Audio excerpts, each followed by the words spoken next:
When you say rewiring your brain, what do you mean? Well, you have memories, in Mm-hmm. your brain. You have neural pathways, all right? And when you have a traumatic event, a painful event, and we all have had that in our life, we can't avoid it. But when we have an event like that, it affects your behavior for the rest of your life because you have anchored, if you want, a neural pathway that leads you constantly to the same reaction, the same behavior, the same results. Mm-hmm. And the whole thing about therapy and coaching is about rewiring the brain so that you're not on automatic running your subconscious programs, but you are changing those programs. And for that, you do need to rewire your brain. The neural Mm-hmm. pathway will end up to have to be different. And with MAP, we have discovered how to do that in a very fast and gentle way compared to every other traditional approach could be very long and very painful.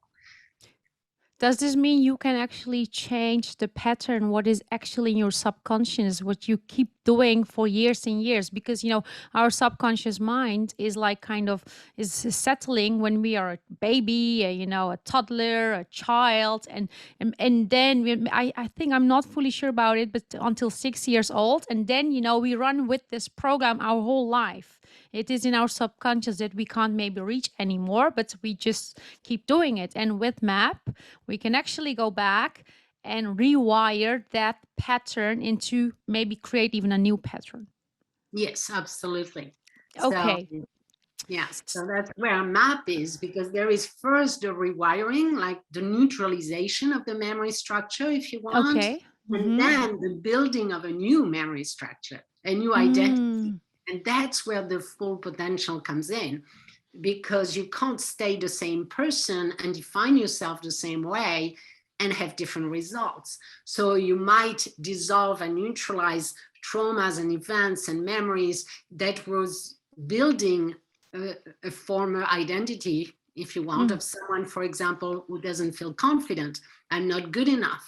Well, this comes from a series of beliefs and emotions that comes from a series of events in your life that build those beliefs in your brain. And now you're constantly making decisions through that filter. Now, Mm. once you neutralize those memories that are the core of the pattern, there's always memories. Okay, it all Mm-hmm. begins with an event in your life, many events. They Mm-hmm. co-create structures in your brain, several beliefs and emotions, all connected, if you want, like a network of neural network. So you have that built, and that's your identity. I'm not good enough, Yeah. for example.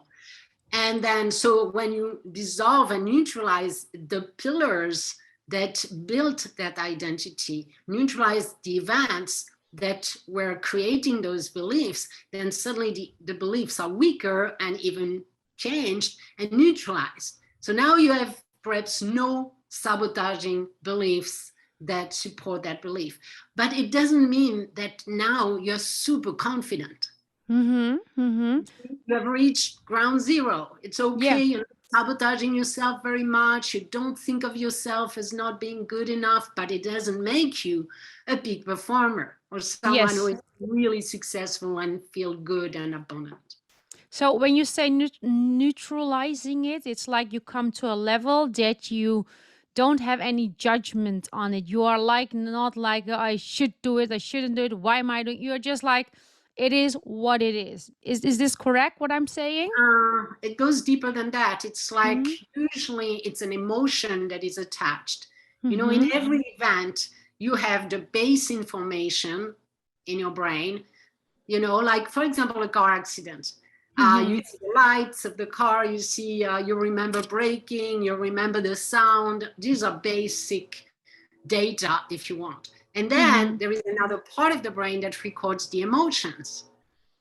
So now you have plenty of fear and panic and shock in your system.